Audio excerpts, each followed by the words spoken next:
times that Americans are they're just entitled. Yeah.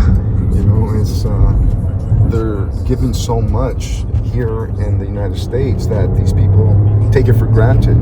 You put someone from a third world country in the United States, and to them it's a paradise, it's an island, right? They embrace it and they understand that there's so much potential here. And unfortunately, people here that are born here and raised here, they don't see what the other countries see, man. So I embrace it. Listen, I'm a son of an immigrant, so my mom was an immigrant, and I remember how hard she worked and how she embraced this country and made the best of it.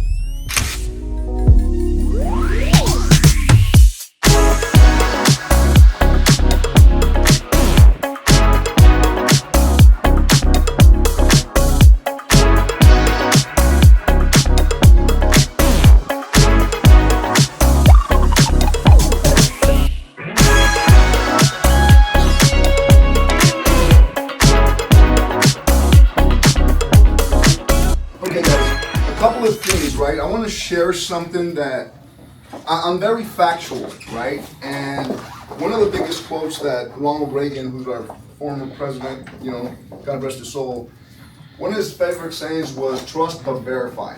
I trust all of you, but I can tell you, if you tell me something, I'm gonna go verify it. Okay, and this study was, they asked the class one single question: have you written your goals? Prior to graduating, this was determined. 84% of the class did not set any kind of goal. 84% was just chasing the wind and being there and didn't set a goal. 13% of the class had written goals, but no plan to achieve them. They at least had a goal, right? But no plan to achieve the goal. 3% of the class had written goals and plans to achieve them. 3%. 10 years later, the 13% that written the goals that had no plan achieved, they were making at least twice as much as the 84%. At least, think again, the 13% that at least put a goal, was making twice as much as the 84 who didn't do shit, right? Amazingly, the 3% had both written goals and planned to achieve them, making 10 times more than the 90% of the class. 10 times more. People give up too fast, too quick. And that's the problem. So I can tell you that I've done presentations. I like to get facts and circle it with my true experiences that I went through in life, because it resonates so much. When I see that, I was like, that was me. And you know what? That's all of us. When did Bespoke make this tux for you? I had this tux done not too long ago by Bespoke. It's custom made, has my name on it, from to the tie, to the vest, to the pants. It's all custom. So the foundation is Breakthrough T1D. So it resonates a lot with me. Like I said earlier, it's because of my mom was a diabetic, and this is really specifically for children. So I have a very good friend of mine who has 2 children who were born with diabetes and are diabetic. So it really drew me into this foundation. It's for a great cause. So tonight it's a special event for that specific type 1 diabetes that we're getting into.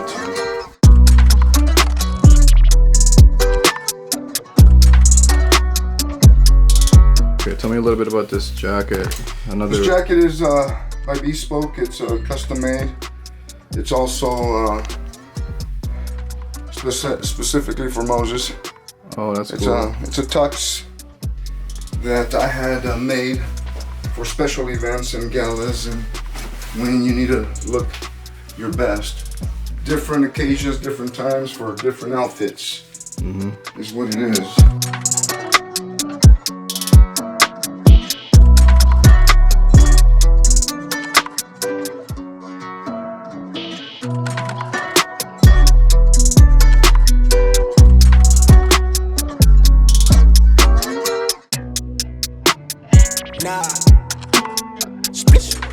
I'm looking at the suit earlier. I just want to know why you have this Batman suit here. It's a long story, but actually, you know what's funny is John who actually is one of the gentlemen, I believe he even sits on the board of this gala, of this fundraiser that we're doing tonight. And the gala, his name's John, a good friend of mine. He calls me Bruce Wayne, and this is before I even got the outfit. You know, I don't know. It just so happened how for Halloween I was like, you know what, Batman sounds like a good idea. So went out and searched it and got a great outfit for it. So that's what some of my friends call me now.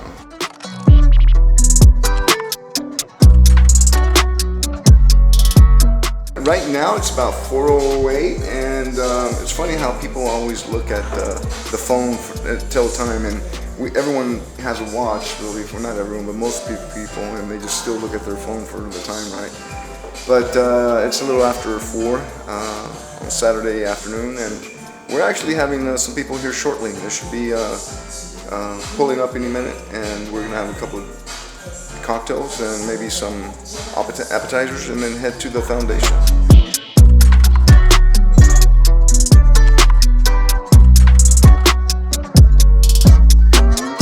Welcome, everybody.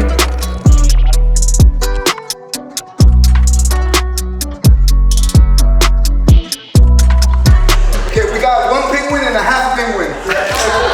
Hi. Come on. What's up? Oh, look at you. I see that you're soup. You're not looking sharp, bro.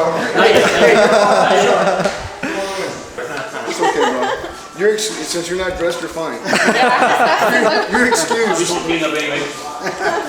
All right, well, this is a great charity that we're going to, guys, and I can resonate with it because of my mom. She was a diabetic, so as soon as our friend Bart and I, which is a mutual friend of ours, John, mentioned it to me, and I've done it for a couple of years. I think it's something that really hit a chord with me, and what even hit it harder is that both of his young little babies were born with that are diabetic. So especially when it comes with kids, I'm like I cry like a little baby. So to that, we'll cheers and wish him much success tonight and raising some money for a good cause. Yeah. Salute. Cheers.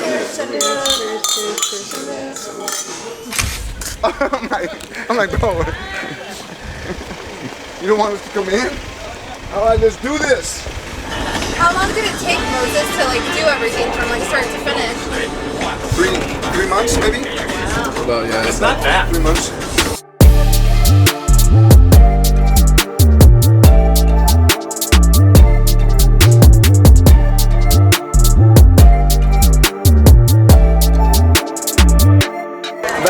So my understanding, George, is that they're gonna do a heavy bidding action. Like this is like the small stuff.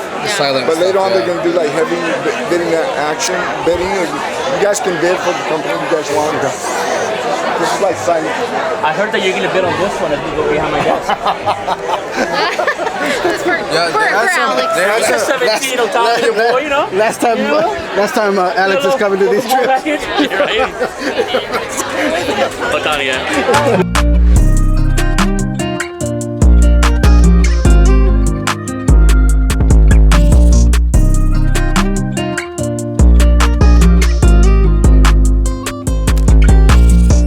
Cause and make sure that we are reaching that and beyond that. So at the end of the day, it's of course, make connections, speak about it, run with it, but we're here also for a good cause. Thank you everyone for coming, I appreciate it. He's here this now, live auction item.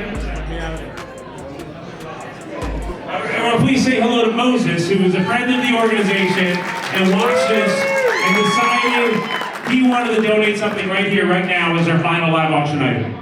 Thank you, Tom. Man, I love your voice. I wish you was talking instead of me, right? But at the end of the day, guys, here's the thing. This is such down to my heart because my mother suffered from diabetes.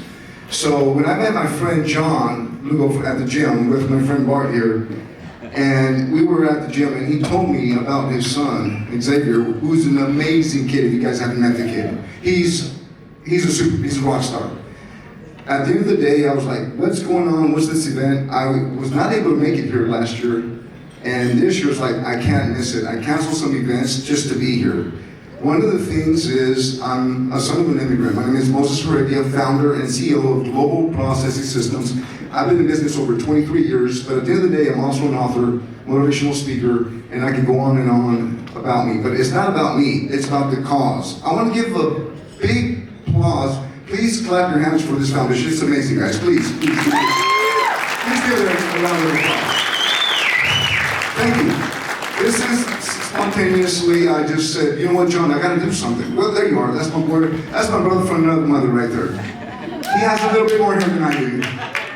So, I'm actually, okay, so what I wanna do, guys, is donate 14 tickets to any event that's at the Honda Center from now to 90 days. It doesn't matter the event, I have a suite there. It's on Global Processing Systems. So any event, it comes with 14 tickets, 14 free passes for parking, a private restroom, because I'm big on kids and I want kids to be safe, so it's in the same suite. Let's give that an applause for the kids, right? It's all about the kids. And it comes with food and beverages, so I want to auction that for whoever would like to take that. 14 tickets, 14 parking tickets to any event in the next 9 days at the Honda Center here in Orange County. Thank you everyone for coming, God bless. Okay, see that and there was some people were unclear what it is. It is 12 people all going to one event. So 14 people, 16 parking spots. One more time. This guy's in. I've been waiting for you. All right, he's in at 4,900. All right, and then 5,000 event. 5,100. I can see you in the suite. I can see you there. All right, darling, ladies and gentlemen, we are sold right here for 5,000.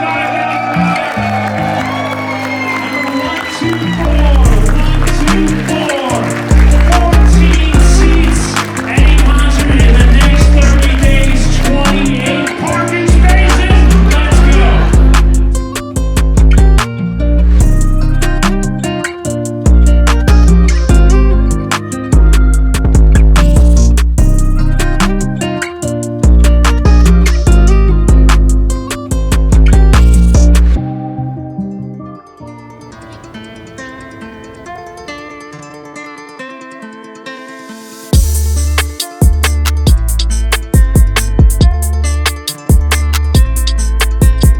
I used to ride my bike to here to the Metrolink and borrow cars or take the Metrolink to my clients. I'm not gonna lie, I haven't seen that place since I was 18, 19, 20 years old, so it kind of So maybe we should take some pictures of him, like walking and stuff. we can do it another time when my mindset's there. Yeah, we can rent a bike or something. Okay. No. You guys are idiots. To you, what things do you look for in somebody when you're talking to them? What do you have, like a time limit, or are there specific things that you look into somebody when you're speaking to them where you're just like, this is a waste of my time? It takes time to realize if they're really legit, because a lot of them talk a good game, but at the end of the day, what matters is action. Do they actually do what they preach? So that's where you get the outcome. You don't really get to know a person by just looking at them or the way they walk or talk, right? At the end of the day is what they tell you and then what they produce. Those are two different things. Now, that's the first ingredient that I look at. It's like, are they really walking the walk or talking the talk? A lot of people talk a lot, but do they execute? That's one of the things that I pay attention to. And if there's no production or execution on what they're saying, I can't waste my time. I move on to the next. Yeah, good to meet you. Right. Hey, good to meet you, man. Hey, I'll see. I like the spot, bro. All right, good. We'll bring some more people. All right. From the office. It's like a whole shitload, so we'll bring them over. Yeah, look forward to it. Yeah, you guys have a good selection. No, thank you. Appreciate it. All right. Yeah. So I would borrow cars and take the Metrolink. So here's the Metrolink. This is the station? Oh, there So it when is. I was like 19 years old, I would come here, and I didn't have a car, so I would take the Metrolink to my customers, and I would ride the bike here. And you would park your car somewhere here with your bike. I didn't have a car, so what I would do, I would borrow a car, Yeah. And the person who I would borrow the car from would leave the keys under the mat for me. So I would get in the car, put my bike in there, and then I would use their car. And I would have to bring it back at a certain time because it would get out of the Metrolink and go back home. I see. So I would ride my bike wow. I would ride my bike to customers, or I would take the Metrolink. So if I rode the Metrolink, I would have to come here, get the bike, lock it up, or take it, and take the Metrolink to my clients. It's definitely a trip to be here, come back. I haven't been here probably about 30-something years, and maybe 29, 30 years I haven't been back. Since Did you know it was next to the Metrolink when you guys were gonna visit? Yeah, Oh, when she told me the shit. address, I Googled it and I was like, yeah, it rang a bell.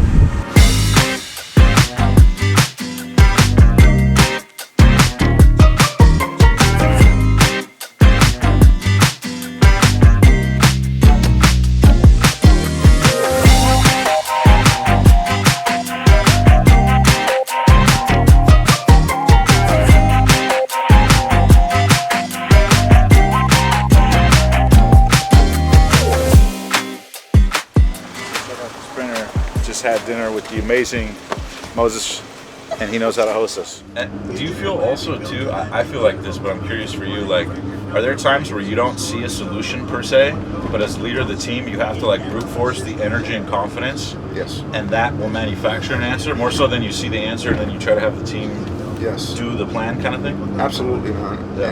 And one of the things, Omar, is how I feel. Let's say there's a problem, right, or an issue, right? Okay.